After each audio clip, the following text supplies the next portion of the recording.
E no. Agora, deixa eu ver. Tá saindo. Alguém fala alguma coisa aí pra gente ver se tá saindo aqui no. Por favor, no. Luiz, você pode falar? Pra gente ver se tá saindo áudio aqui? Luiz, você pode falar? Pra gente ver se tá saindo áudio aqui? Não, tá saindo no meu celular. Vou tentar ligar, botar o meu celular no microfone, peraí. Fala. Oi, Mário. Tá Tudo bem? Tá me ouvindo? Estão Mário? ouvindo? Alô? Alô? Pronto, Teste. tá ouvindo bem. Deixa eu aumentar.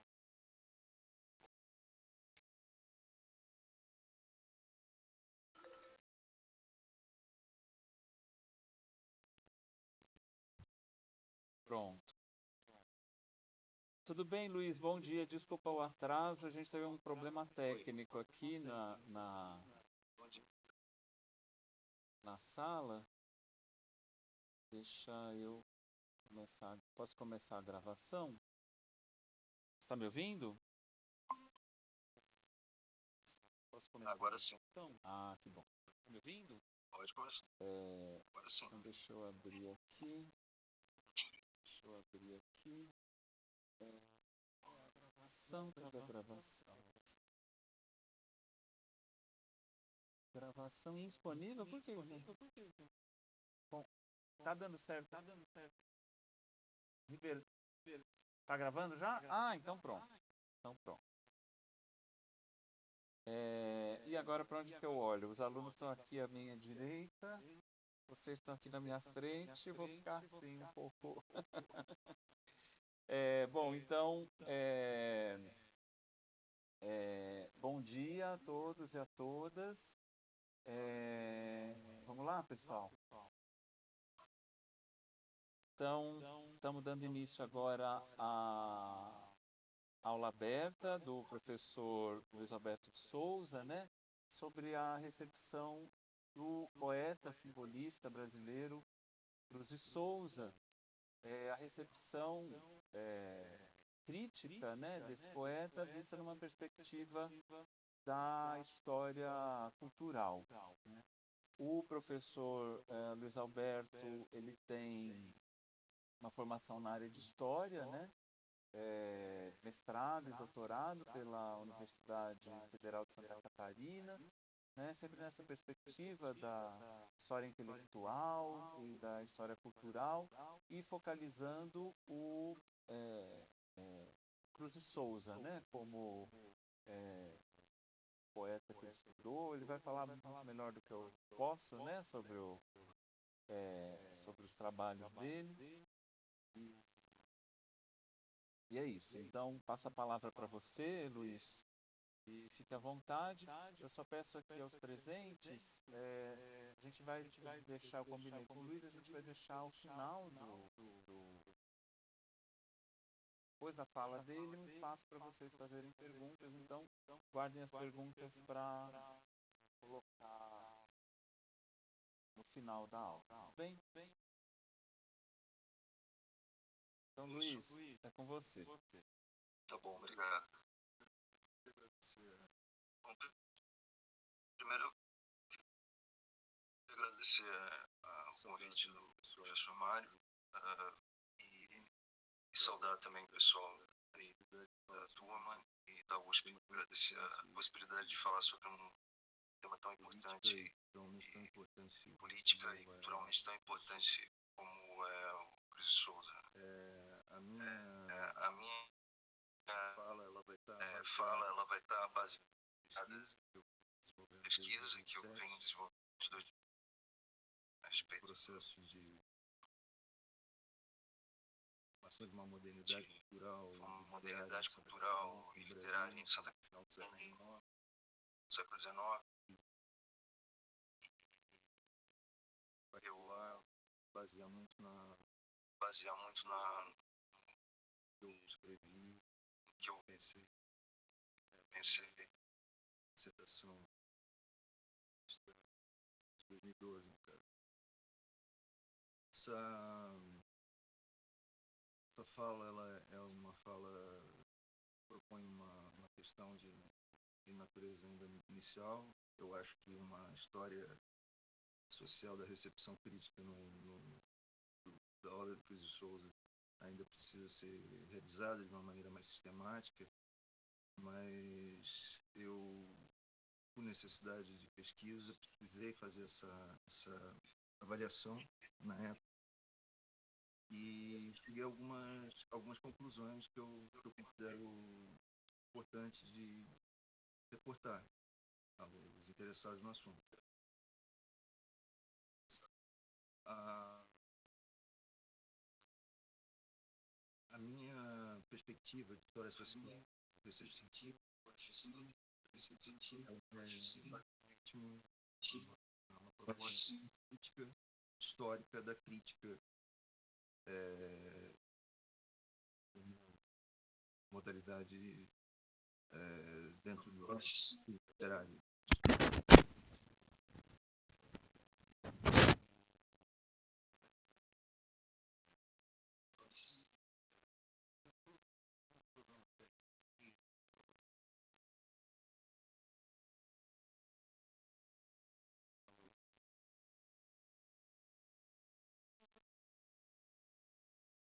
Oi, Luiz.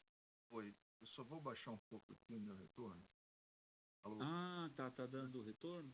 Você tem como aumentar o seu volume? É que eu não consigo aumentar mais, porque a sala é grande. Então, como eu estou falando, essa é uma fala ainda muito inicial dentro do assunto. Eu quero trazer algumas questões que me chamaram a atenção nessa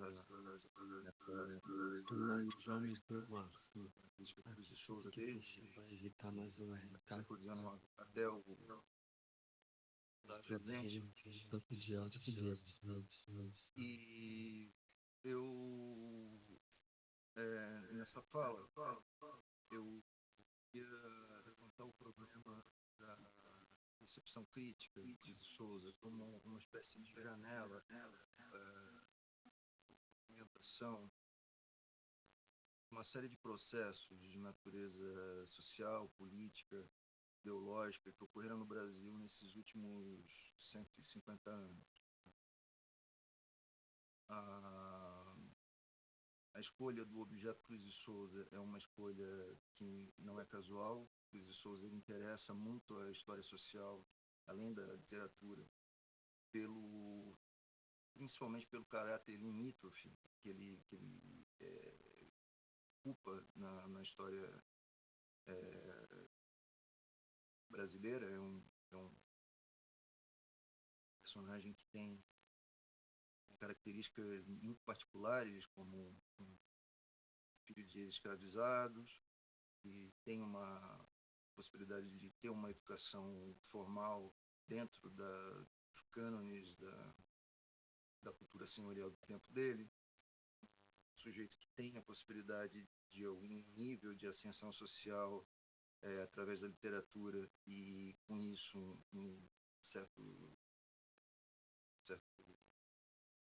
uma certa aproximação e uma certa circulação dentro dos meios mais avançados, mais modernos, mais sintonizados com o que estava acontecendo nos grandes centros metropolitanos da época.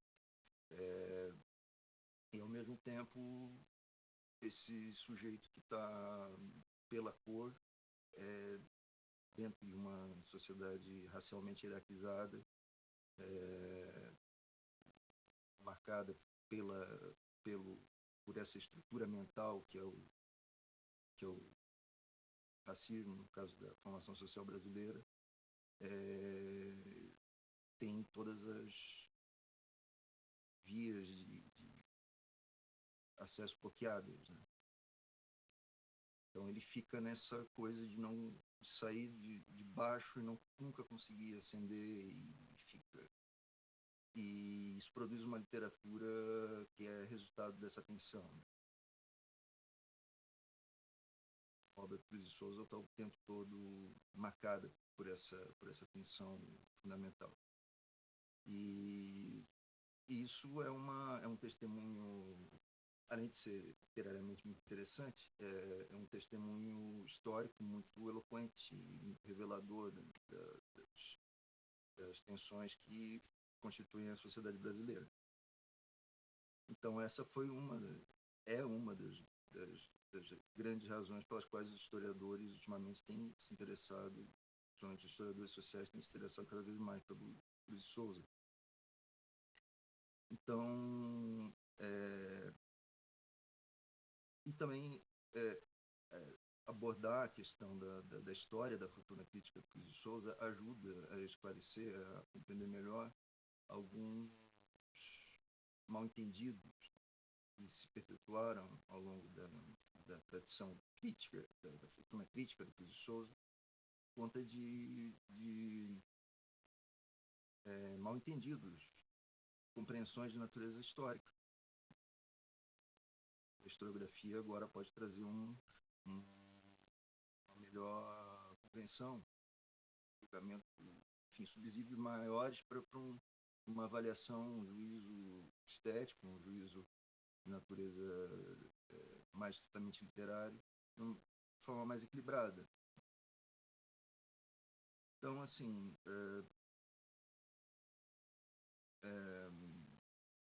a gente, tratando que a gente compreenda um pouco melhor, então,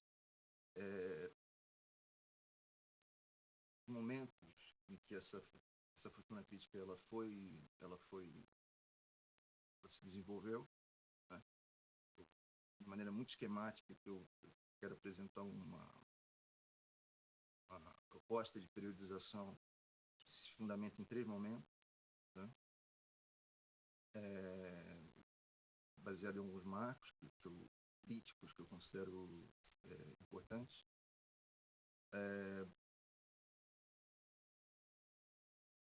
Essa periodização ela começa em 1879, que é o momento que o Cruz de Souza estreia literariamente na província, né? E termina em 2008, que é um momento em que Cruz de Souza ele cristaliza, digamos assim, a última figuração dele como personagem canônico numa biografia escrita por um jornalista e crítico literário chamado Wellington Farias Alves, chamado Cruz de Souza Dante Negro do Brasil, que eu considero a biografia melhor documentada e mais bem informada até o momento de Souza. E também o ano em que se comemora os 110 anos da morte dele, e também o ano em que é publicada a última edição das obras completas Cruz de Souza, dessa vez pela Academia Brasileira de Letras, Academia Catarinense de Letras. A primeira edição da obra completa de Cruz de Souza, publicada pela Academia Catarinense de Letras, organizada e comentada pelo professor Lauro Juntos. Então é um momento importante, né? E considero um marco razoavelmente distante, mas não tão distante para se avaliar do ponto de vista histórico. Também nessa aula eu também queria então problematizar particularmente alguns problemas dentro da tradição crítica que são de natureza histórica ou historiográfica, principalmente questões de anacronismo e de presentismo, de avaliação da obra do autor a partir de valores e princípios que são próprios do nosso tempo e não dele, né? E eu também pretendo trazer alguns documentos e alguns fragmentos de avaliações críticas que possam ajudar a gente a compreender melhor esse desenvolvimento da reflexão a respeito da obra de Cruz de Souza ao longo do tempo.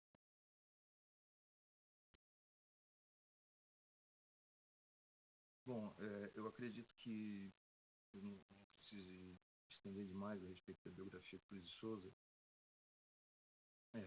mas eu acho que algumas informações de natureza biográfica são interessantes a gente trazer para compreender melhor algumas coisas que vão repercutir na futura crítica dele posteriormente, né? Alguns problemas, como problema.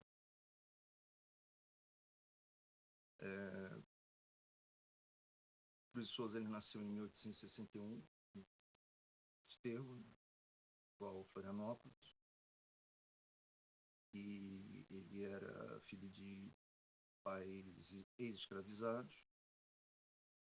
Ele recebeu educação formal desde muito cedo, desde muito jovem, a princípio dentro da própria casa senhorial onde ele foi criado. Ele foi criado dentro de um ambiente senhorial que deu condições de ter acesso às primeiras letras.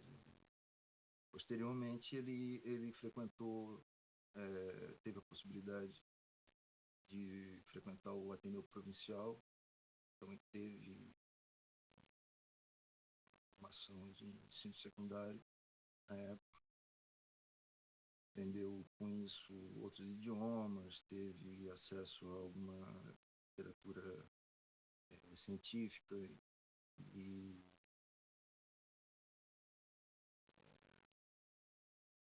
essa possibilidade de frequentar o Ateneu, inclusive tem sido atribuído por alguns pesquisadores desde a década de 80 muito ao empenho, inclusive, dos próprios pais dele, os pais biológicos dele, através de busca de direitos de acesso a direitos de educação dentro da estrutura política educacional ali do final do século XIX. Quem trata muito disso é, inclusive, o Wellington Farias Alves nessa biografia que eu me referi.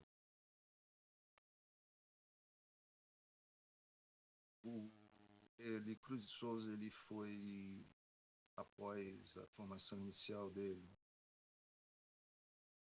foi caixeiro de vendas no mercado público de Desterro. Ele também foi professor particular durante um tempo. Ele, no começo da década de 1880, ele foi secretário de uma companhia dramática, na realidade de algumas companhias dramáticas, né? Mas a mais conhecida e mais importante foi a companhia dramática Julieta dos Santos. E ele também foi jornalista e no final da vida ele foi funcionário público. Cruz de Souza, na década de 1880, ele militou no movimento negro, no movimento abolicionista Desterro, principalmente como jornalista, jornais como o Moleque, Popular, e no final da década de 1880 e começo da década de 1890 ele se muda definitivamente para o Rio de Janeiro, onde em 1893 ele publica os livros Missal e Broquéis, que são considerados marcos, né, do movimento simbolista no Brasil, marcos iniciais do movimento simbolista no Brasil. Ele morre em 1898, pobre, tuberculoso, transportado num vagão carga destinado ao matadouro. Essa imagem é uma imagem muito da biografia do Cruz de Souza, que vai já surgir nos primeiros necrológios dele, que vão valorizar muito essa imagem final trágica do poeta martirizado pela fome. pela doença. Essa imagem ela vai ser muito bem tratada mais recentemente pelo Silvio Bach, naquele filme Cruz de Souza, o Poeta do Desterro. Então, como eu dizia, Cruz de Souza, por todas essas características de natureza biográfica, existencial, ele interessa profundamente os historiadores sociais, ou os historiadores sociais da cultura, né, pelo seu caráter radicalmente limítrofe.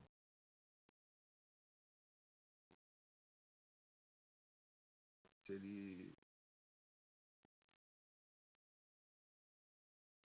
juntasse, em caso só, uma série de contradições que em outros autores similares a ele vão ser menos aprofundadas ou menos adensáveis, né? Pelo menos ao meu ver parece assim.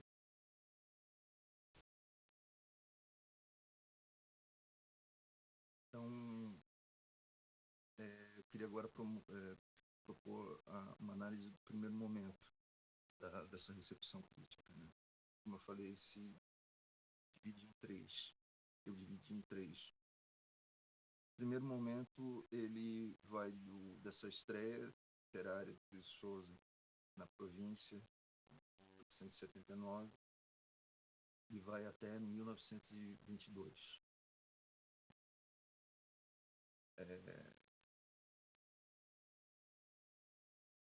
Nesse período, se consolida a partir de uma certa interpretação a respeito de Souza, que vai surgir já imediatamente após a morte dele, uma ideia, a tradição dele como um Felibato, personagem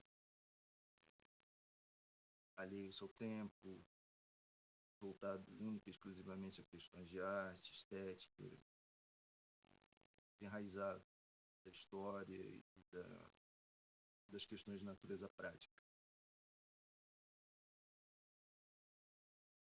Esse período eu subdividi em algumas subdivisões temporais para a gente conseguir compreender melhor como é que se constrói esse Cruz de Souza Nefelibata. Vai se consolidando até o final da década 10, início da década de 20. Em 1879, então, ele começa nos jornais da província, de Desterro, da capital, com poemas de natureza romântica, muitos deles inspirados em poetas como Casimiro de Abreu, Castro Alves, muita influência ainda do indianismo, José de Alencar, e frequentemente esses poemas são poemas de exaltação de figuras locais, poemas encomiásticos, feitos para inaugurações de um teatro, para apresentação, sarau, etc. Poema dirigido a uma personalidade conhecida na cidade, espécie de aniversário. Esses foram os primeiros trabalhos públicos de Souza. E essa produção acaba possibilitando a Cruz de Souza uma certa inserção na elite letrada da cidade, nesse período, que vai de 1879 a 1885, mais ou menos. Isso aí, em termos gerais, a gente poderia definir como uma fase romântica de Cruz de Souza. esse período é um período marcado por uma dualidade entre reconhecimento plantado, parte das elites letradas, a princípio pelo exotismo, pelo suposto exotismo da coisa. A expectativa era que, dentro daquela sociedade, um negro não expressasse tanta afinidade com a linguagem dos senhores. Então, a produção de Cruz de Souza, ela chamava inicialmente a atenção por conta disso. Depois, ela se afina de maneira cada vez mais eficaz pela sua própria consistência. Souza, de fato, era um trabalhador da linguagem desde o início. Então, você tem uma certa garantia de publicação em alguns lugares, em determinado momento, e esse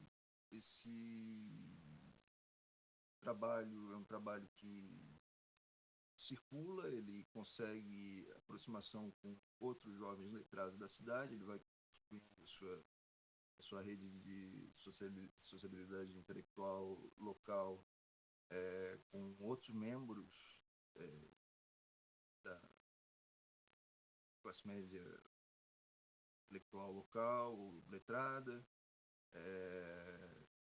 ao mesmo tempo que permanece profundamente enraizado na sua comunidade original. E nesse período que Cruz de Souza vai publicar com Gil Várzea, Santos Lostada. Esse período ele se finaliza depois de uma época de viagens, primeiras viagens trabalhando como secretário principalmente da companhia de teatro do Leopoldo de Santos, que era dirigida pelo Francisco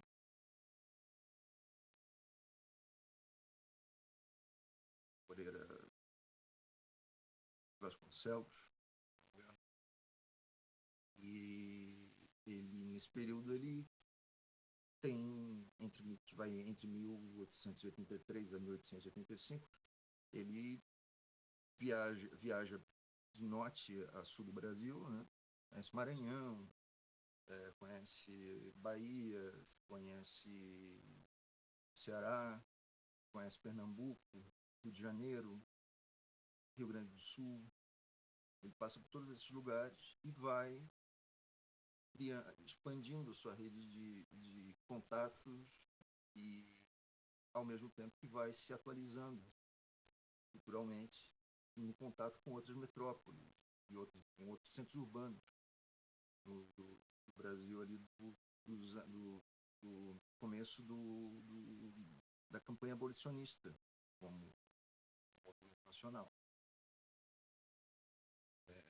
Contato nesse período com José Patrocínio,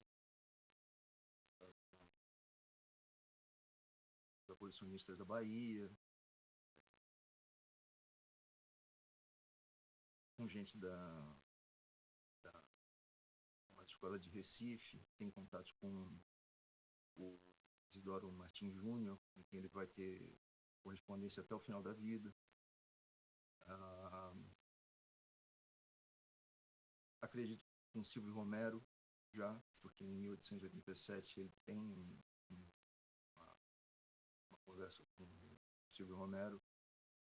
E então é um período muito fecundo e se inicia então como um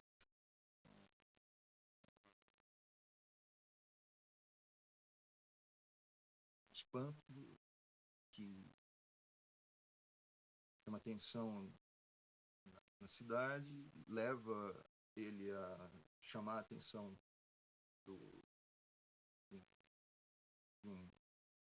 uma companhia de teatro, ele consegue essa possibilidade de trabalho, tem esse contato com outros lugares, e quando ele volta para a cidade, para Desterro, em 1885,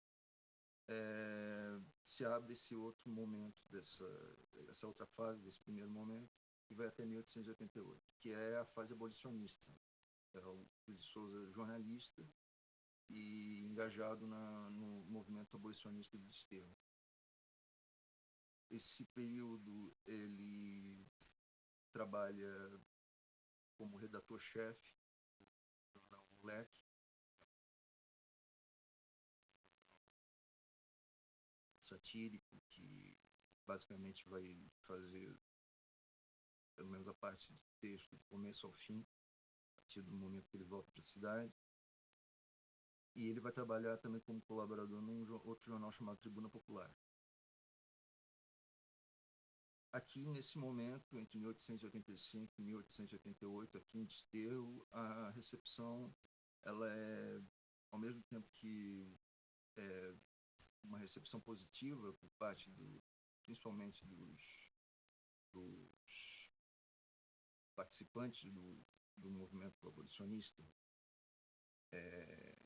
ela vai ser também marcada por muita violência e perseguição por parte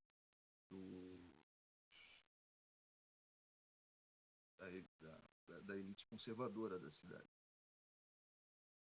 E essa é uma fase onde Cruz de Souza meio que encontra o seu público dentro de uma certa fração da classe média letrada local e brasileira que estava interessada em reformas dentro do Império. Período que ele se aproxima cada vez mais da chamada guerrilha literária catarinense, Ideia Nova, o grupo vai se formar em torno do ex-presidente da província, Francisco Luiz da Gama Rosa, vai ter Gil Vaz e outros escritores como representantes locais, tinham como principal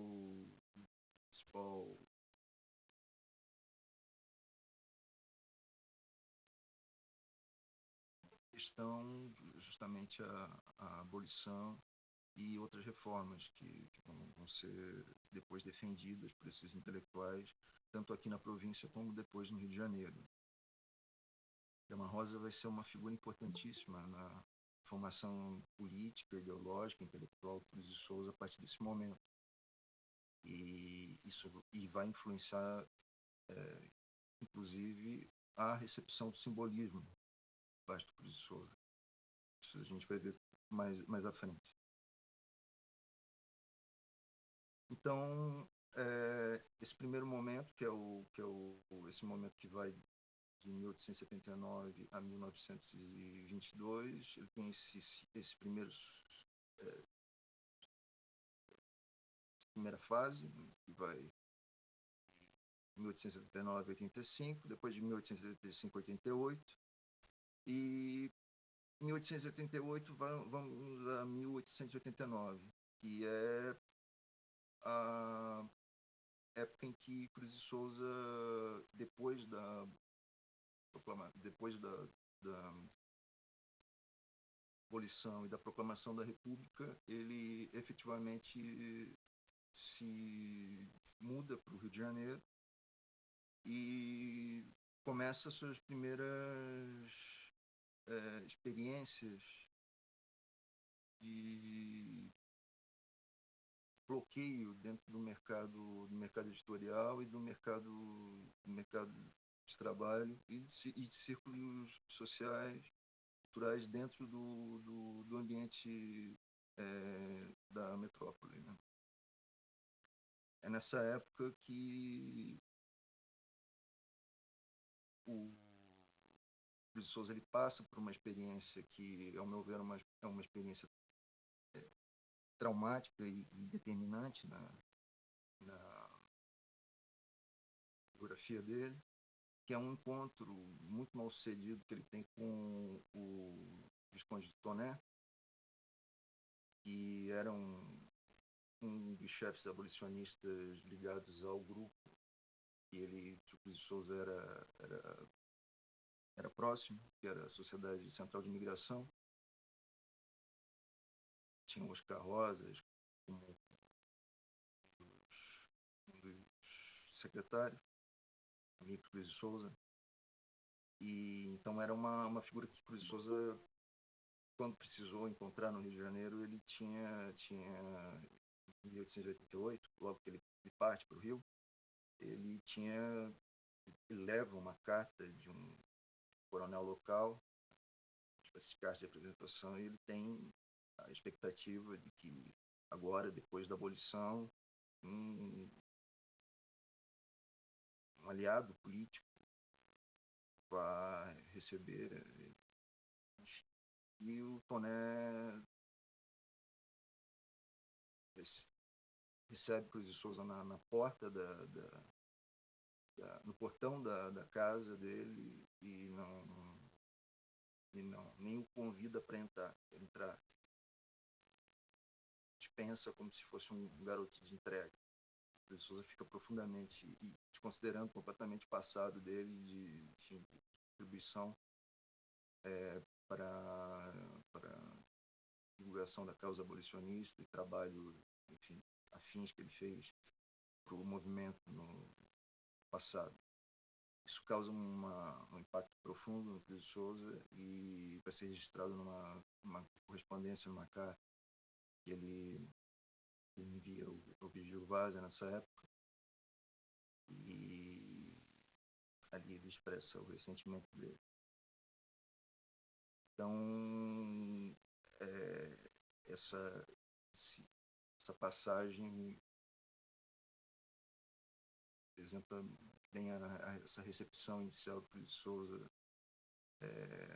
nesse período, né? E, literalmente uma exclusão que ele vivencia.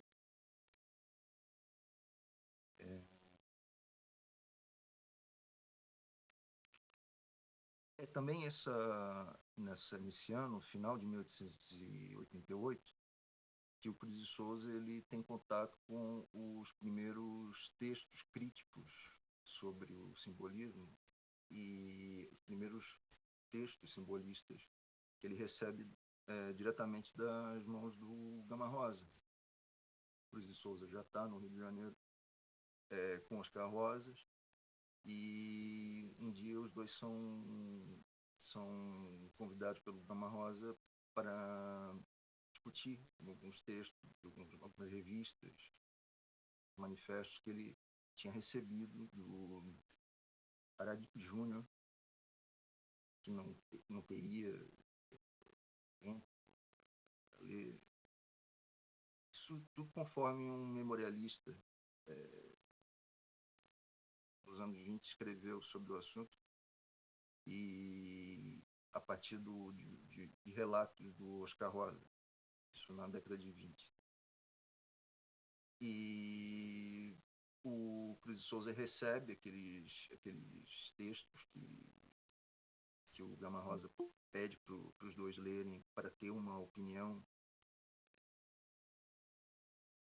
a respeito, para ele poder escrever um artigo crítico que ele queria publicar no jornal Tribuna Liberal. Era um dos colunistas, redatores, e ele escrevia artigos nessa época de temáticas reformistas diversas. E entre temas como lei do casamento civil,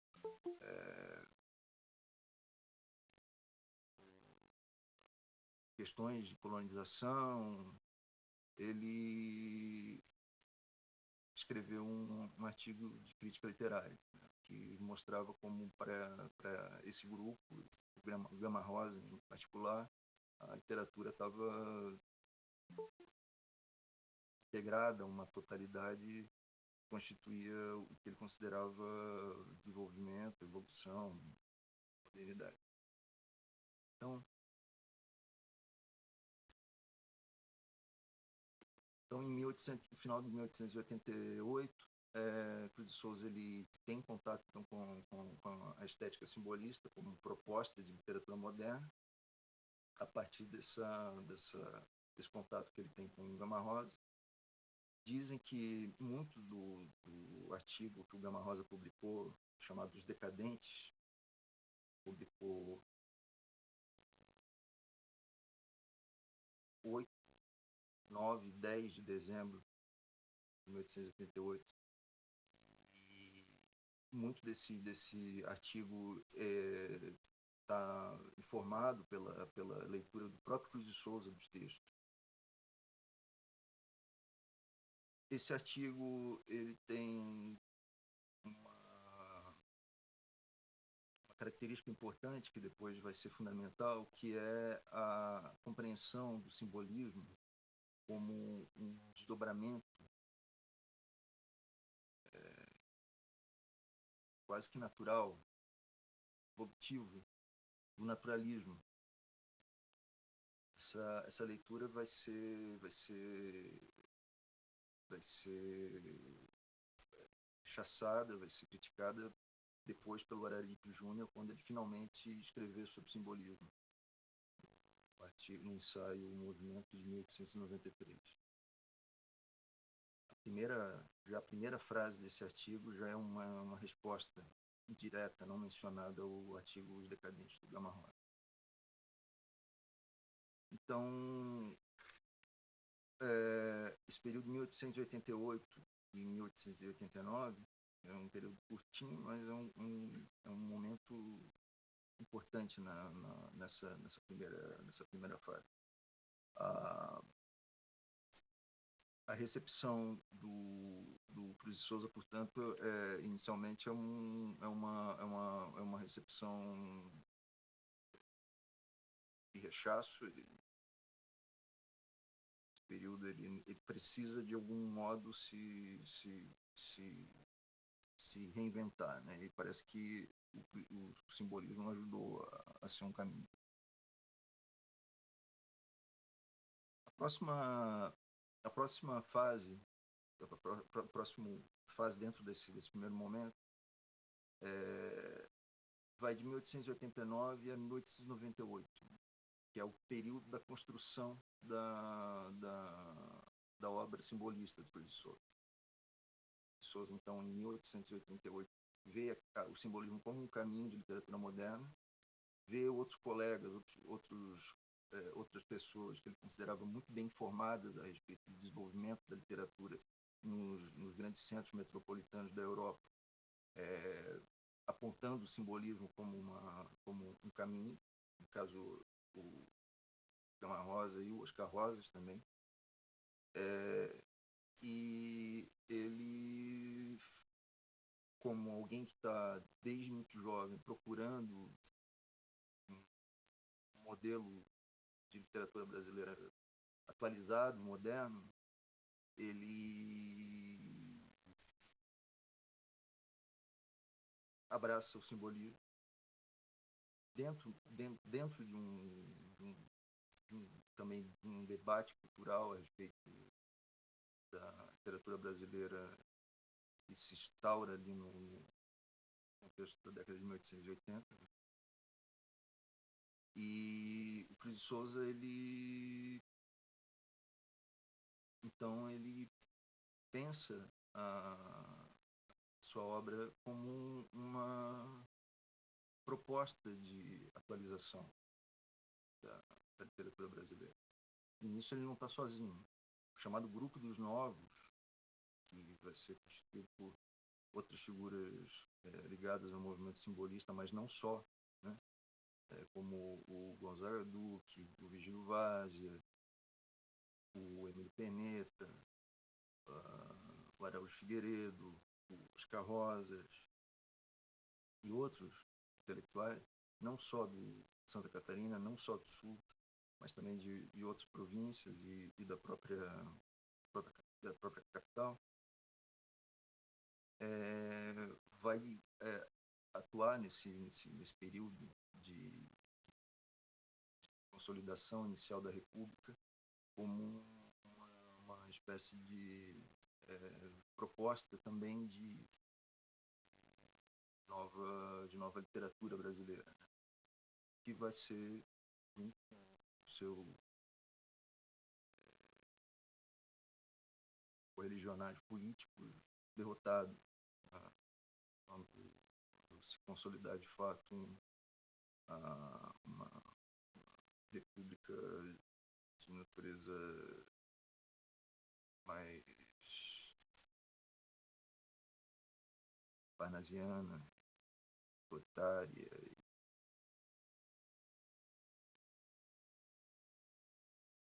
A recepção dominante nesse período é justamente pela vitória de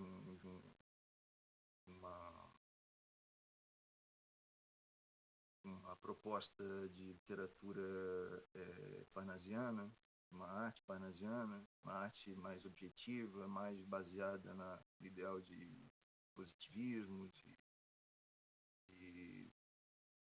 objetividade, de utilidade, né? Vai ser uma onda de acusações de hermetismo, de niilismo literário, ou seja, de perda de fé na possibilidade de se comunicar alguma coisa com a linguagem, né? Exotismo, né? O culto a uma arte que supostamente não teria absolutamente nada a ver com a cultura brasileira e que estava acontecendo com a cultura brasileira naquele momento. E, principalmente, a crítica à arte Cruz de Souza, a estética de Cruz de Souza, como pretexto a uma série de injúrias raciais que ele vai sofrer na imprensa do Rio de Janeiro também, nesse período. Então, muito do simbolismo, o início do simbolismo no Brasil está marcado pelo impacto da obra de Cruz de Souza no Rio de Janeiro, e muito desse impacto da obra de Cruz de Souza no Rio de Janeiro está marcado pela condição racial de Cruz de Souza, pela uma variação dessa condição racial, parte um segmento da crítica importante, dominante naquele tempo. Esse período em que Cruz de Souza está vivo, né, ainda, tem como principal referência de uma crítica oficial a figura do Araripe Júnior. Eu mencionei, era um opositor da tese do Gama Rosa de que o simbolismo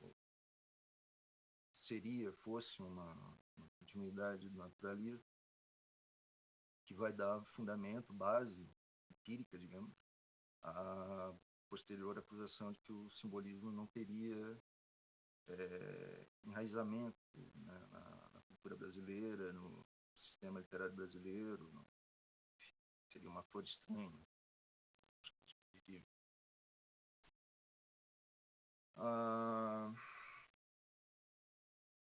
Por fim, a fase final desse primeiro momento vai de 1898 a 1922, que é o período em que Cruz de Souza morre. Em 1898, Souza falece, e também é o ano em que ele é publicado postumamente o livro Evocações, né, que é uma espécie de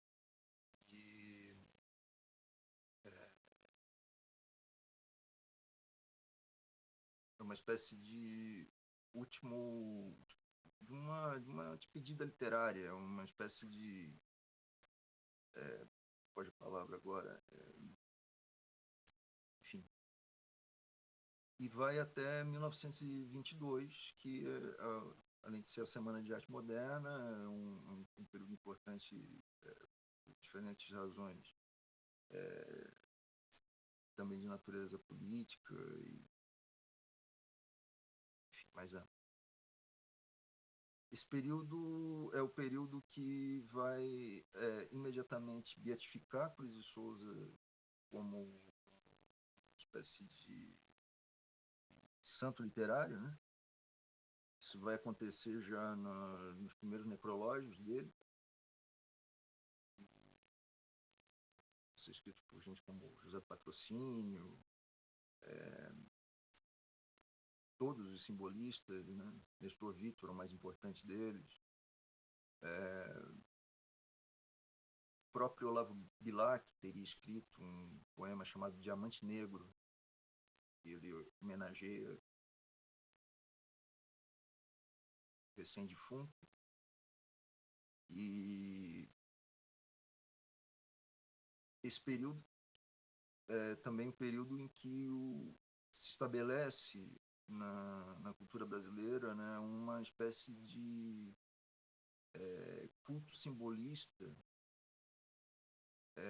à figura de Cruz de Souza como parte de uma subcultura literária. A vitória do parnasianismo como estética institucional nesse período total, né, quase total. É a estética dominante da República. Olavo Bilac se torna a referência fazer poético, né? O cara que vai escrever manuais de versificação, coisas assim.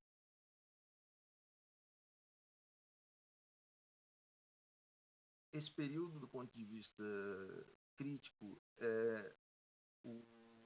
é marcado pela estigmatização do Cruz de Souza como nefelibata, né? Esse habitante das nuvens, esse sujeito que estava totalmente voltado para as nuvens, para o céu, para suas visões de poeta, desenraizado das questões cívicas, das questões práticas, concretas da vida. E naquele contexto contrastava demais por exemplo, com a figura de Olavo Bilac, né? Poeta cívico, sua fase de redator, de escritor de manuais de civismo, poesias fanistas. Então, destoava demais, né? Pegava muito mal essa visão de um autor como um nefelibata, né? Essa imagem se ajudou a consolidar nos meios da capital,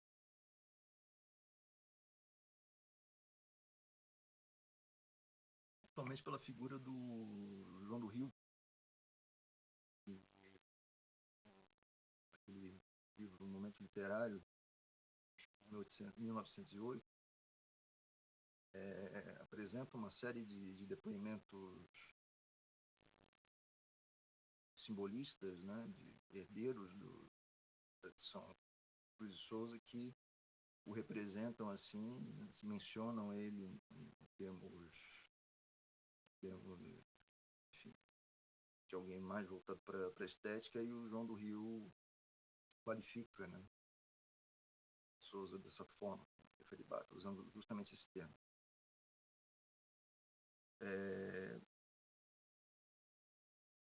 Eu queria, então, nesse período, a figura crítica dominante é José Veríssimo, que vai ser um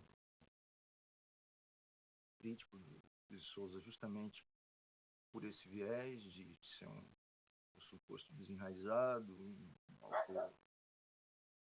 um autor comprometido, né, com a cultura do seu país, um exótico, né? E claramente ele está herdando ali uma interpretação do Araújo Júnior, né? E o José Veríssimo ele tinha um contrapeso crítico nesse período também, que era o Silvio Romero, e fez um movimento interessante com relação à obra de Cruz de Souza, que eu considero interessante, que foi ler a obra de Cruz de Souza inicialmente de trás para frente, e depois de ler de trás para frente ele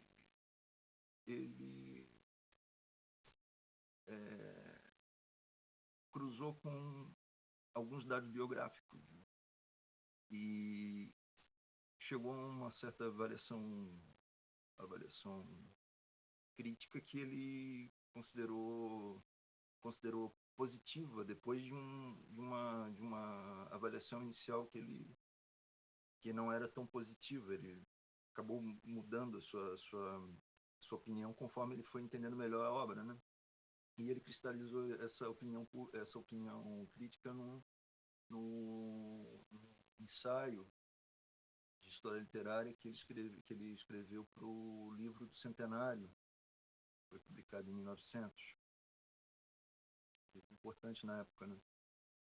E ajudou a chamar a atenção de Souza como uma figura importante no desenvolvimento da literatura no Brasil. E só que essa opinião crítica do Silvio Romero, ela não chegou a se tornar hegemônica. Na competição com a crítica do José Veríssimo, a crítica do acadêmico melhor situado dentro da instituição,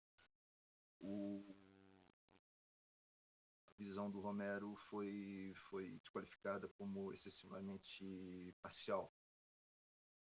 A acusação que se fazia, e que enfim, alguns ainda fazem, é que o Romero seria, né, um crítico excessivamente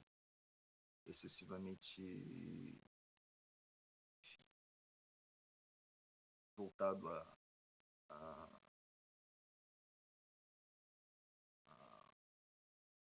paixões pessoais, né? Isso interferiria a sua objetividade.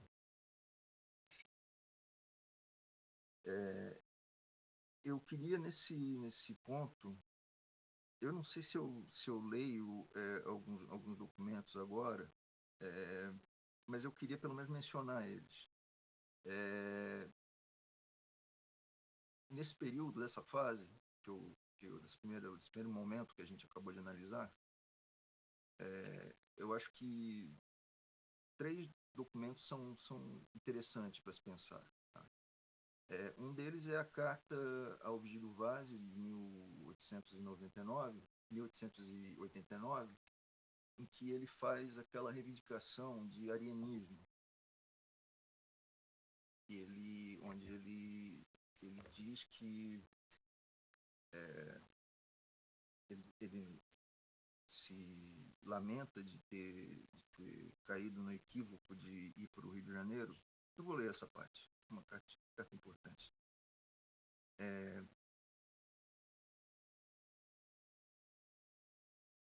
Corte, 8 de janeiro de 1889. Adorado Vigílio, estou em maré de enjoo físico e mentalmente fatigado. Fatigado de tudo. De ver e ouvir tanto burro, de escutar tanta sandice e bestialidade, e de esperar sem fim por acessos na vida que nunca chegam. Estou fatalmente condenado à vida de miséria e sordidez, passando-a numa indolência persa, bastante prejudicial à atividade do meu espírito e ao próprio organismo, que fica depois amarrado para o trabalho. Não sei onde vai parar esta coisa.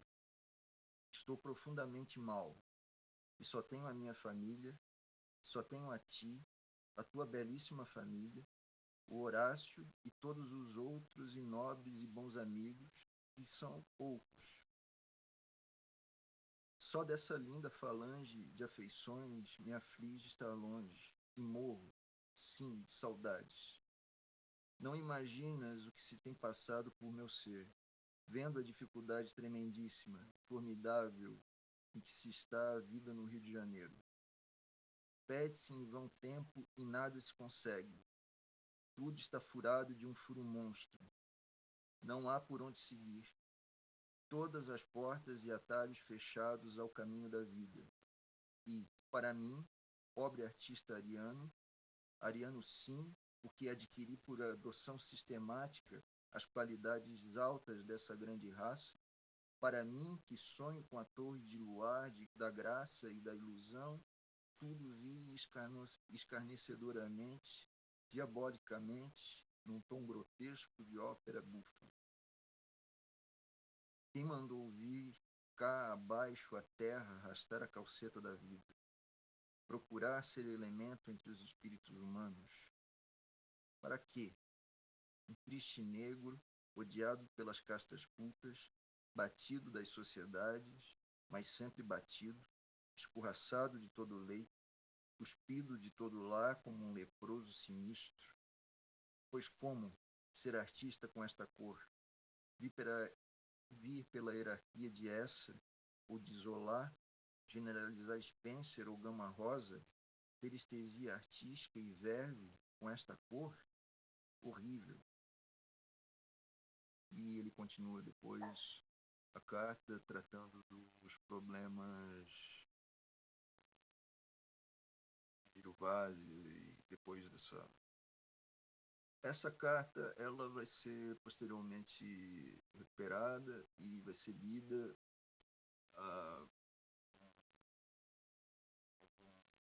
conforto para algumas pessoas,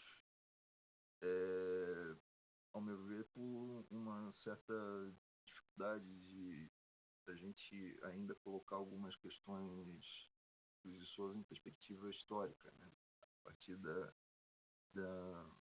crítica literária também.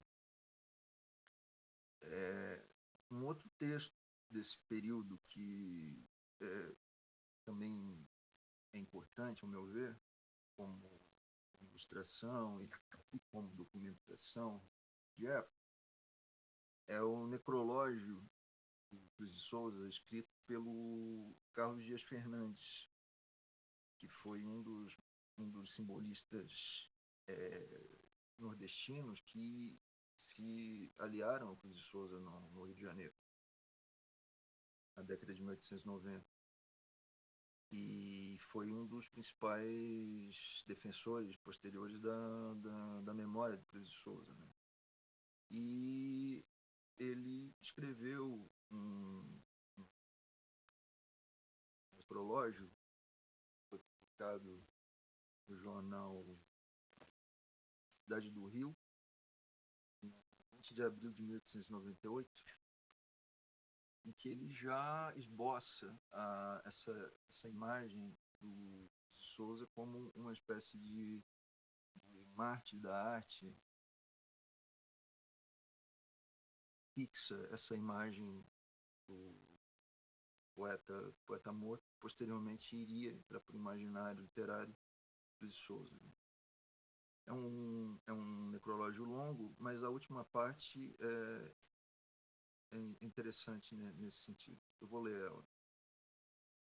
Escreve o Carlos Dias Fernandes.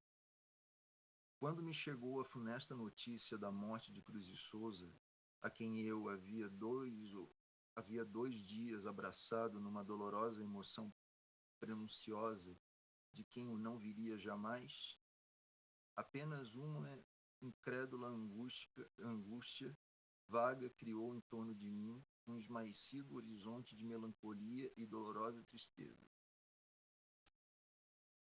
Mas, quando os meus olhos o viram naquela hirta imobilidade gelada, no abandono e desamparo de um negro vagão coberto de poeira, ali, dentro, encerrado como o cadáver maldito de um degredado da Sibéria, com os magros pés juntos e a formosa cabeça numa desolada atitude de arcanjo martirizado, morto, enfim, ele, que era um continente de vida, um maravilhoso prodígio de sensibilidade, que tantas vezes descera aos abismos frígidos da morte, envolto no manto constelado do seu sonho, que tantas vezes nesses abismos se debatera, arrancar-lhes a essência impoluta dos mais antigos e velados mistérios.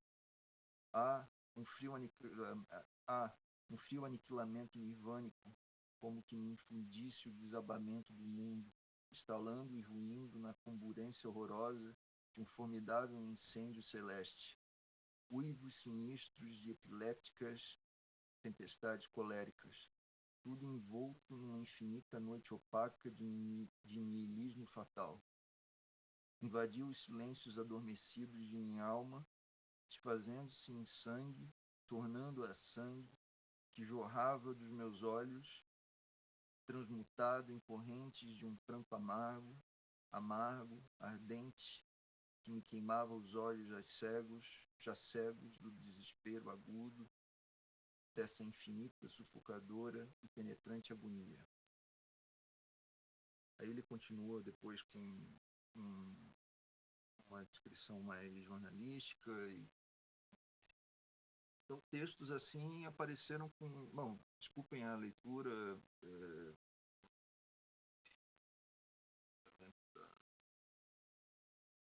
poética, mas o registro é esse. E eu verifiquei que nesse período a imprensa do Rio de Janeiro foi bastante fértil em textos dessa natureza, né? A cor, o insulto racista, ele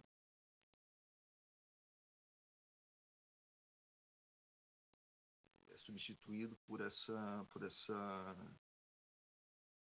essa tendência, né, a se elogiar o grande artista martirizado, e nesse contexto é que eu acho que entra o poema do Olavo Bilac, O Diamante Negro. Eu procurei aqui, eu não encontrei, mas ele está nessa edição do Panorama Simbolista Brasileiro, na introdução. E, ó, vocês encontram aqui o André de Muricy, ele resgatou esse poema e atribui ao Olavo Bilac. Então, é isso. Essa seria a primeira fase da construção dessa fortuna crítica de Luiz de Souza. E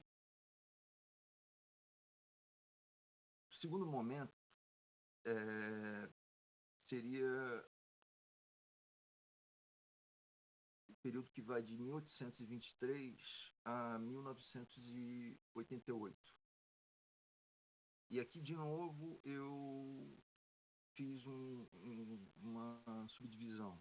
Tá? Eu vou tentar explicar aqui de uma maneira bem sistemática, bem sintética. Esse período, então, se no primeiro período a gente tinha uma certa cobrança de um Cruz de Souza que escrevesse de uma maneira parecida com os brancos, ou seja, que produzisse uma literatura similar à literatura de Olavo Bilac, fosse uma literatura mais adequada, né,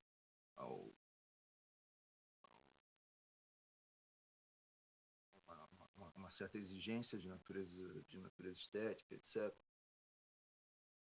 Nesse período, nesse segundo momento, de 3 a 1988, a cobrança é de uma literatura que fosse útil, né, de algum modo útil. No caso, politicamente útil, né, de algum modo engajada com alguma tese. Esse período vai de 23 a princípio vai de 1923 a 1945. 1923 é um período importante porque dentro da fortuna crítica do Cruz de Souza, porque é o período em que o Nestor Vitor organiza a primeira obra completa do Cruz de Souza. O primeiro esforço não só de resgate de uma obra que estava desaparecendo por conta da ausência de reedições dos primeiros livros, mas também de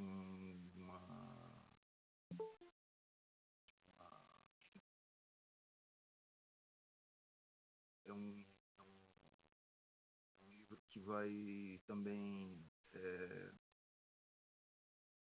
por conta da sua introdução, do seu estudo crítico inicial, ele vai ajudar a formular, cristalizar uma interpretação da biografia do Cruz de Souza, muito fundamentada ainda, muito baseada ainda num certo memorialismo que existia, principalmente da contribuição de Giro Várzea. Esse ano vai escrever um artigo sobre Cruz de Souza que vai ajudar a cristalizar uma certa interpretação biográfica que vai informar muito a leitura que o próprio Nestor Vitor vai fazer do Cruz de Souza. Que a gente tem que lembrar o seguinte: o Vigílio Várzea, ele foi um companheiro, um amigo de parte de infância e durante toda a juventude. Conheceu o Cruz de Souza da província, ele foi um companheiro de militância abolicionista. E vai se afastando do Cruz de Souza conforme o Cruz de Souza vai se aproximando cada vez mais de simbolismo e, enfim, Várzea se estabelece, o Cruz de Souza ele vai ficando cada vez mais marginal. Mas o Nestor Vitor se aproxima justamente do Cruz de Souza conforme o Cruz de Souza vai ficando expulso. Ele conhece o Cruz de Souza basicamente no Rio de Janeiro e, na verdade, ele conhece aqui na cidade. Ele sai do Paraná para conhecer o Cruz de Souza pela fama que ele já tinha no Rio de Janeiro. Mas ele conhece o Cruz de Souza da estreia simbolista. O Cruz de Souza inicial de Broquéis em diante. Então ele não tem muitas informações do Nestor Vitor em 1923 a respeito do passado do Cruz de Souza. Então quando ele escreve esse estudo introdutório da primeira edição da obra completa, ele está muito dependente das informações do Várzea. E o Várzea, por, enfim, questões de temperamento, talvez, questões de estratégia de inserção dele próprio no sistema literário brasileiro da época, ele opta, na sua interpretação do Cruz de Souza, em apresentar o Cruz de Souza como um poeta aristocrático, um intelectual aristocrático, um sujeito que teve basicamente uma formação senhorial. Ele ajuda a embranquecer o Cruz de Souza. Então, quando ele menciona a participação do Cruz de Souza no abolicionismo para o Nestor Vitor, é uma coisa que ele não se aprofunda muito, e o Nestor Vitor também nessa introdução ele só menciona, né? A questão para o Nestor Vitor, que é antes de tudo um esteta também, era a construção do gênio simbolista. Então ele, apesar de ser o herdeiro do espólio arquivístico do Cruz de Souza, Nestor Vitor, ele opta por publicar só os textos que o Cruz de Souza tinha publicado em vida e que ele gostaria de ter visto publicado. Então ele basicamente, em 23, constrói, né, o Cruz de Souza como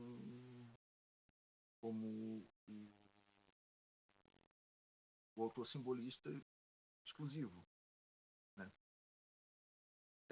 Nesse trabalho que o Nestor Vitor faz, ele acaba sendo o fundador, né, de uma tradição canônica e acaba sendo o criador de uma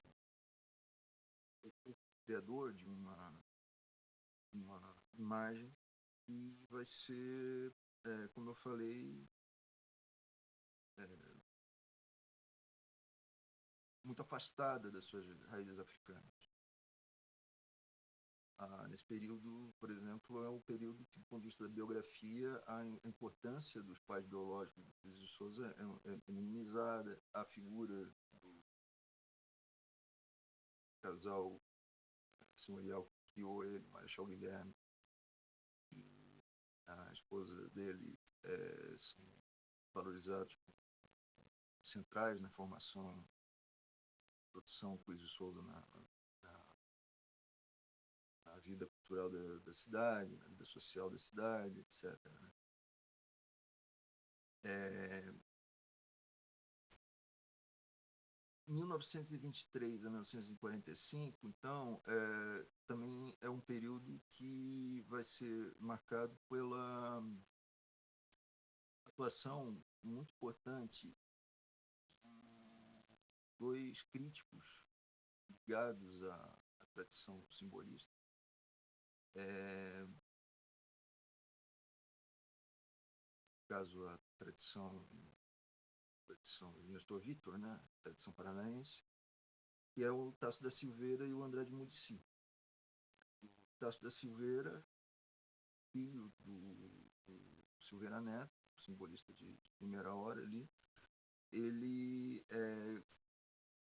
foi herdeiro, né, de parte do espólio documental do Cruz de Souza, fica com alguns inéditos, alguns manuscritos, alguns recortes de jornal, algumas cartas. Mas a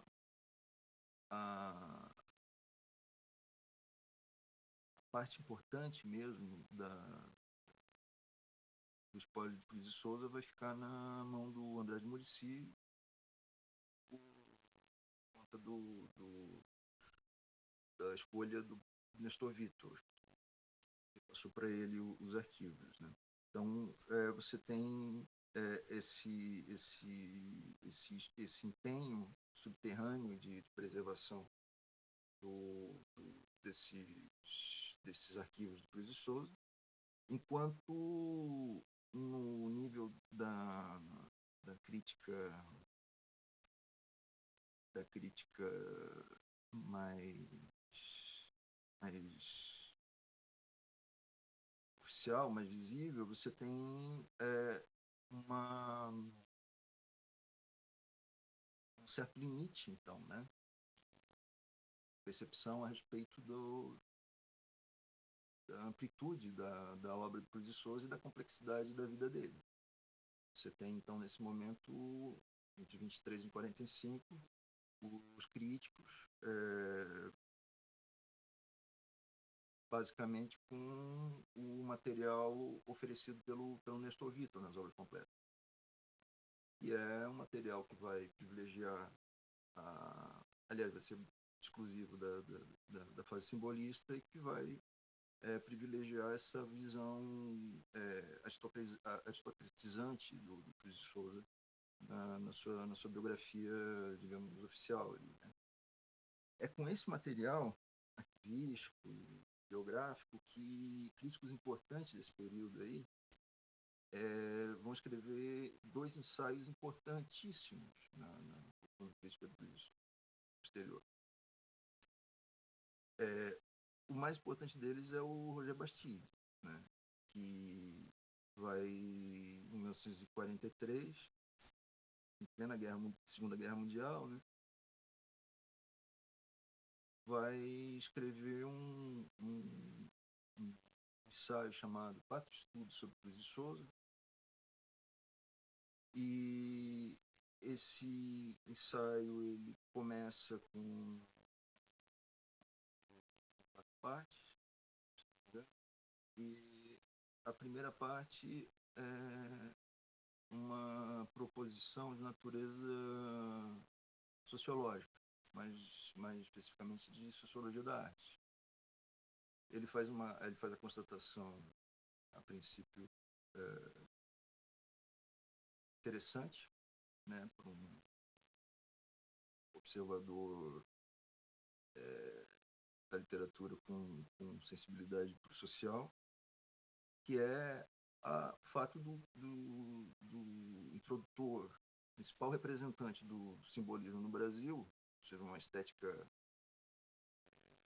na visão do Bastille, é uma estética essencialmente ariana. Eu acho problemática essa definição, mas ele define assim no seu ensaio, ser justamente um negro de filho de pais escravizados e etc. E essa é uma questão de sociologia da literatura, de sociologia da arte muito interessante. Esse é um dos pontos que eu considero muito válido do ensaio. Mas, ao meu ver, o Bastille ele acaba sendo comprometido na possibilidade de avanço nesse problema por conta justamente da ausência de material satisfatório para poder desenvolver uma hipótese de resposta, né? Então, como não tinha muita possibilidade, aparentemente, de fazer um estudo mais contextualizado, que articulasse melhor, eu acho, a obra do Luiz de Souza com as estruturas do seu tempo, do seu passado,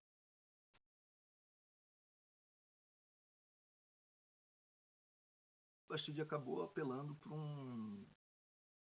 nesse primeiro momento do quarto estudo, uma abordagem psicanalítica. Ele tentou fazer crítica literária, um sociólogo da arte, tentou naquele momento fazer um tipo de crítica literária que para ele era a única possibilidade, parece, né, de resolver aquele enigma, né? Foi pelo viés da psicanálise, ali no caso, psicanálise, certa leitura ali de Freud, que levou ele a desenvolver a tese da nostalgia do branco. E é a ideia de que Cruz de Souza opta pelo simbolismo num esforço consciente de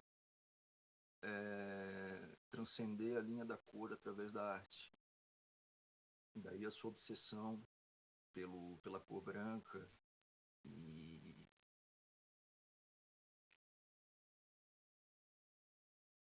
esse ano, 1943, é um ano importante também pela publicação de um outro ensaio literário, na época também influente, que era o Fernando Góes. Fernando Góes, ele também, ao meu ver, limitado pela questão da documentação e por uma informação biográfica pouco precisa, ele desenvolve uma leitura do Cruz de Souza que acaba consolidando esse suposto não envolvimento político, centeísmo. E as duas coisas, de certo modo, as duas leituras, de certo modo, interagem, se complementam numa certa interpretação. Cruz de Souza como negro de alma branca. Posteriormente vai ser percebido de uma maneira mais hegemônica, né?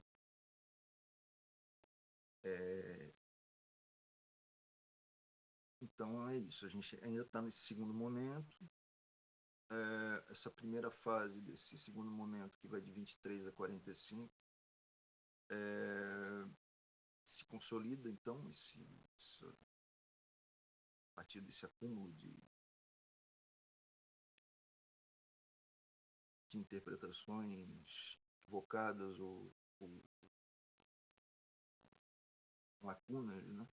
Lacunares, vai consolidando essa ideia de Cruz de Souza como um absenteísta, alguém com uma subjetividade marcada pelo anseio de branquitude, né? E em 1945, com o final da Segunda Guerra Mundial, até 1988, se abre uma segunda fase desse segundo momento que eu estou chamando de momento de exigência de utilidade. Esse período é um período que vai ser muito marcado pelos resgates documentais, pelos primeiros resgates documentais que vão ser realizados a princípio nos arquivos literários do Cruz de Souza, pelo Andrade Muricy, né? Mas não só por ele.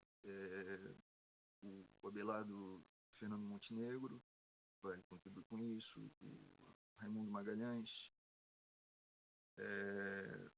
o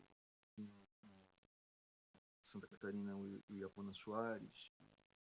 Vai haver um período de ida aos arquivos para justamente elucidar essa questão do suposto alinhamento do Cruz de Souza com relação particular ao engajamento no movimento simbolista, no movimento abolicionista. Então, já em 45,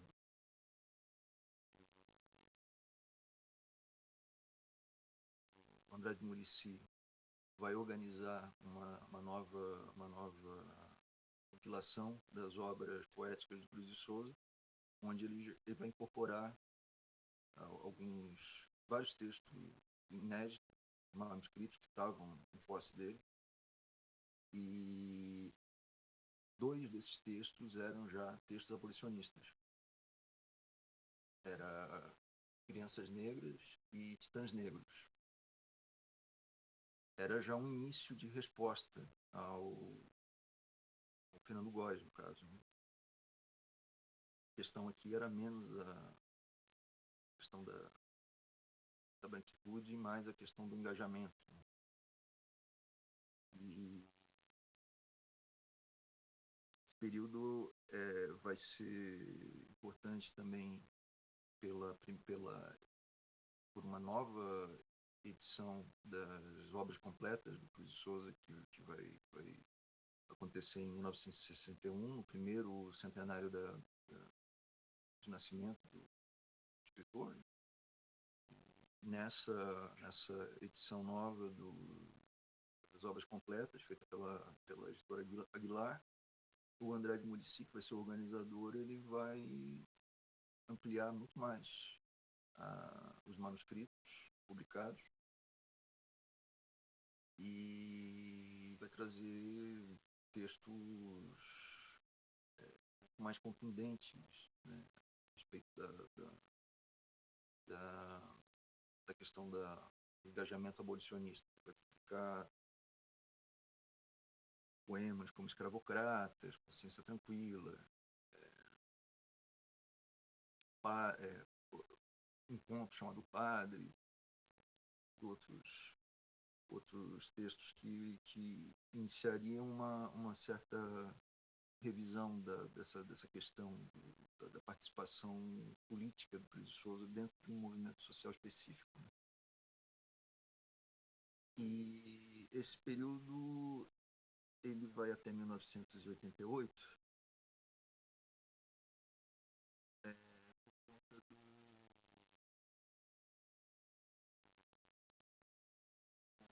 marco não só da abolição do Brasil, centenário, primeiro centenário da abolição, mas também as comemorações dos 90 anos da morte de Cruz de Souza e também da recepção que Souza vai ter nesse momento, que é uma recepção marcada por uma certa permanência de uma leitura de Cruz de Souza como absenteísta, ainda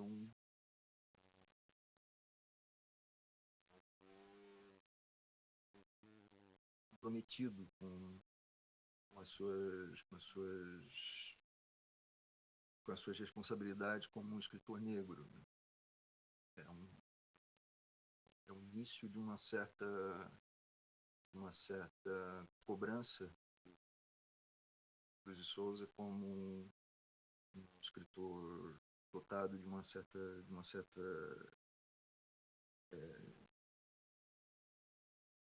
consciência que ele não teria justamente pela sua alma branca.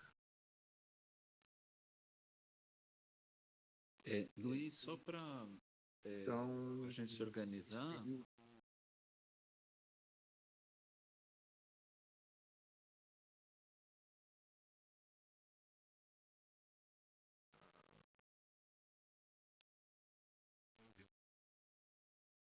Luiz?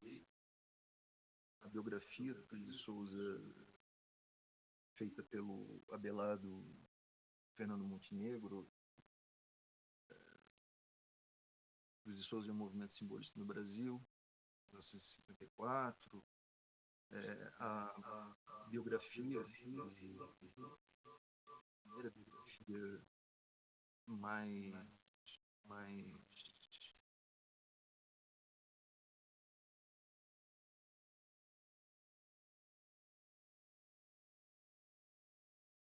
Magalhães Júnior,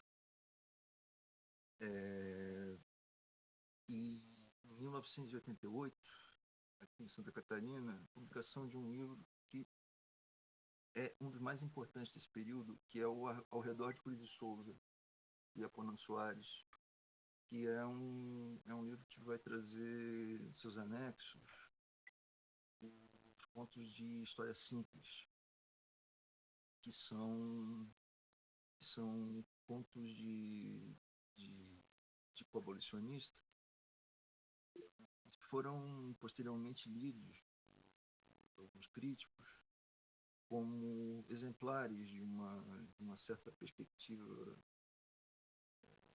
a respeito da abolição em particular, né? Então, nesse segundo momento da Oi, Luiz. de Souza, vai de 23 a 88, a 1988, então existe o predomínio de dois grandes conceitos, né? Que é a nostalgia do branco, né? Que se torna um paradigma interpretativo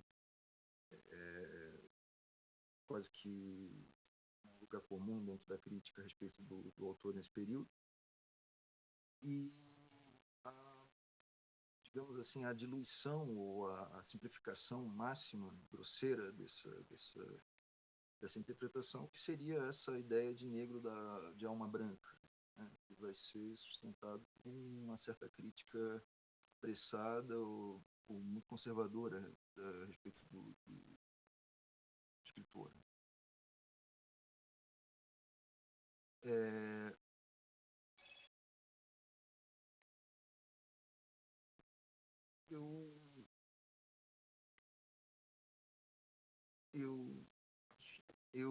Agora eu queria passar pro terceiro momento da recepção, da história da recepção crítica do Cruz de Souza, que vai de 1989 a 2008.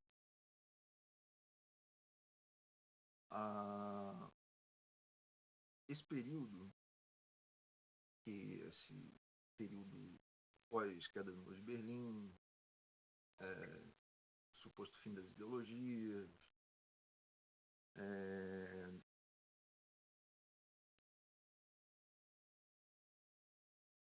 você vai ter uma série de mudanças no histórico, sociais, que vão mudar as expectativas e as exigências da crítica com relação à obra de Souza. Né? Esse período é um período que vai ser marcado pela diversificação, né, crítica cada vez maior das perspectivas de análise do objeto Cruz de Souza. Essas diferentes perspectivas, elas vão estar sempre em tensão, em disputa, né? Frequentemente vão estar relacionados a outras disputas que vão estar ocorrendo em outros campos que não o campo literário, questões de disputa de memória, principalmente. Também é um período que vai ser marcado por leituras cada vez mais historicizadas do personagem ou historicizar de uma maneira positivista, excessivamente positivista, a respeito de Souza. Vai ser um período em que vão surgir vários problemas de natureza histórica dentro das diferentes linhas de interpretação, principalmente questões referentes ao presentismo e ao anacronismo, e busca por validações a partir do passado de questões que são nossas, né?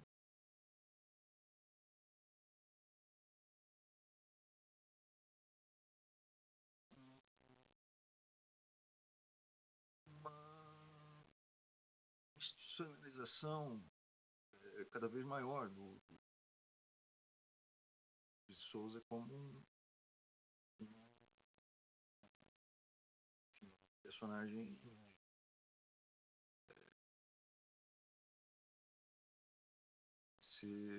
ser disputado, né?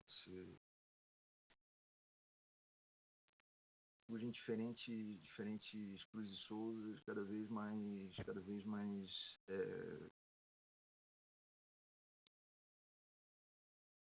diversos entre si. É um período que vai ser marcado pela contribuição importante de críticos como Lauro Juntos, professor Lauro Juntos, da USP, professor Zaide Musart, a professora aí da USP, a Ivone do Rabelo, o Iaponan Soares, continuando seus trabalhos, o Wellington Farias Alves e outros. É um período em que tem como principais tendências uma crítica de esquerda, a gente poderia chamar de tradicional, marcada por uma atitude anti-vanguardista e pouco simpática, digamos assim, a figura do Cruz de Souza, herdando uma interpretação que via Cruz de Souza como um personagem politizado, engajado, colocando ele sob suspeita em termos políticos. Você tem os herdeiros dessa crítica bastidiana, que é uma crítica que tenta ler o Cruz de Souza numa chave social, mas considerando esse elemento de natureza mais subjetiva, que vê o Cruz de Souza como um assimilado, né?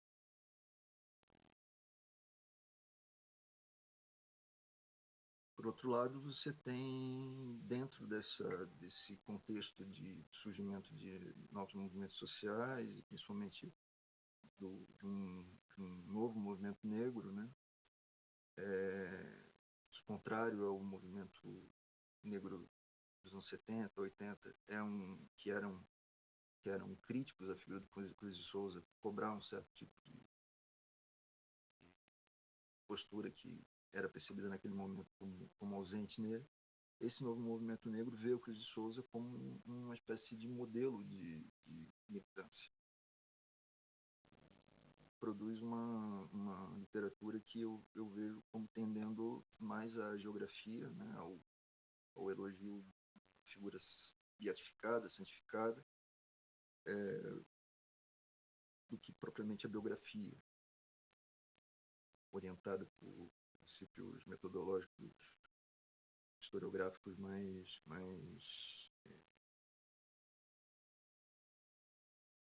precisos, né? mais informados. E dentro dessa tradição de textos buscam apresentar o Cruz de Souza como resgatar o Cruz de Souza como um militante abolicionista, com uma certa consciência racial modelar, né? Vai estar representado justamente nessa biografia que o Wellington Farias Alves escreveu sobre Cruz de Souza, que eu acho muito bem documentado. Eu acho que foi um ótimo trabalho de jornalista, e eu acho que ele fez um levantamento de fontes exaustivo. Com certeza é um trabalho de referência, mas que tem esse viés que eu considero um viés assim, excessivamente presentista, mas que não tira nenhuma das outras qualidades que são desse trabalho. Como herdeira da crítica bastidiana, que vê no Cruz de Souza Luiz? essa ótica branca, se refere à espécie de atualização da nostalgia do branco do Bastille, tem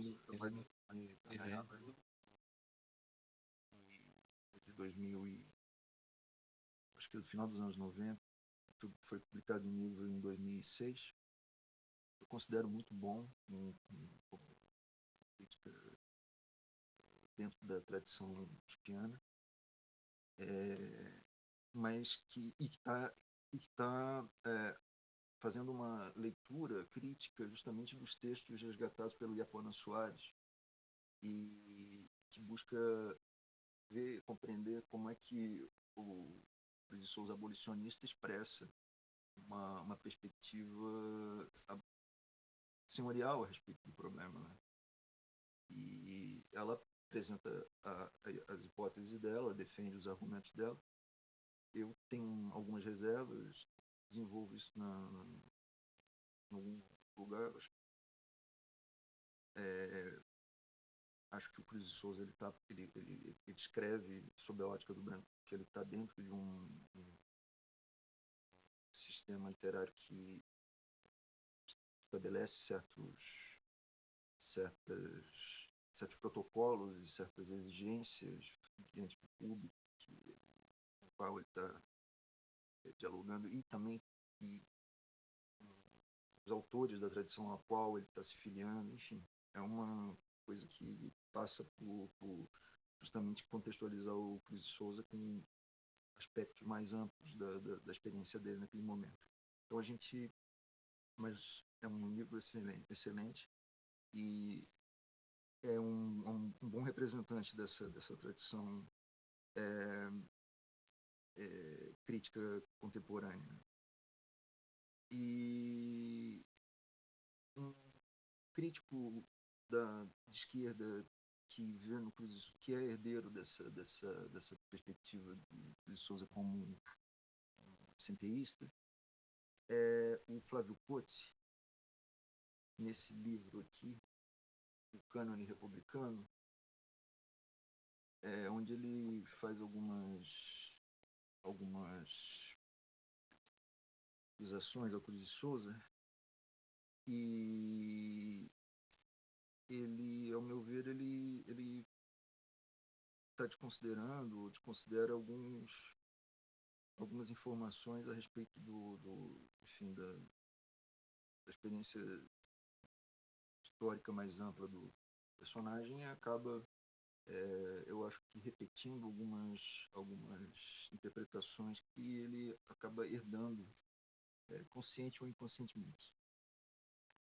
Então,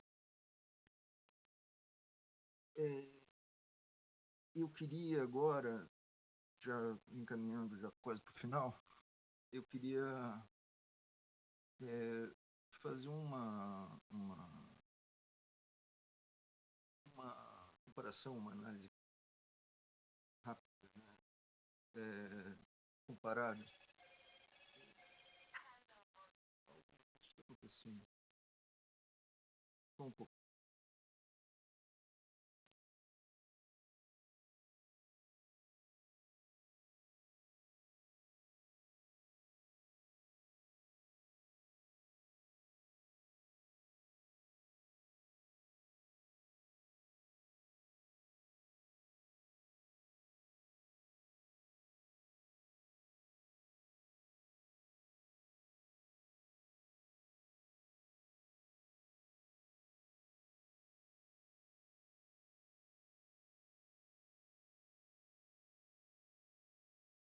Bom, houve um problema, não sei se tem alguém ainda acompanhando.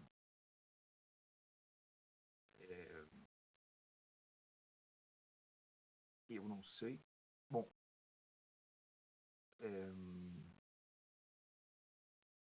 eu vou abrir o microfone aqui, não sei como é que funciona.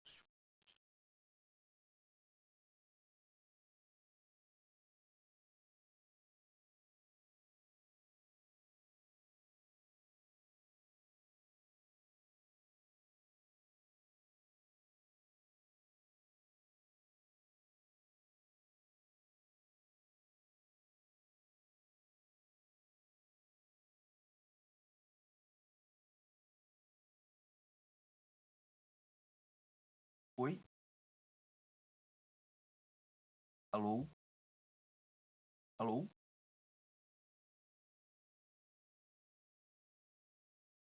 Alô?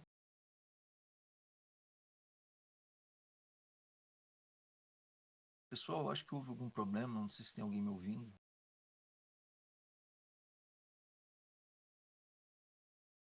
Oi?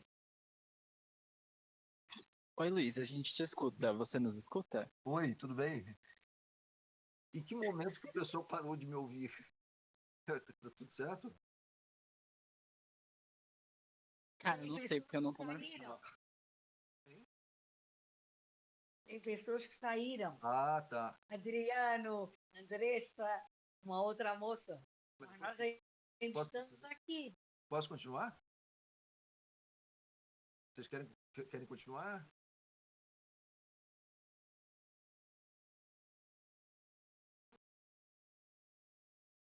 O professor precisa encerrar. Ah, tá bom, tá bom. Bom, Professor Tomás. pessoal, obrigado. Então, desculpa aí qualquer coisa, não sei se deu para aproveitar algo. Excelente aula, Luiz. Excelente Até aula. agora. Ah, valeu, obrigado. E o André estamos aqui. Que bom, pessoal. Obrigado, hein? Obrigado. Tchau. Obrigadão. Tchau.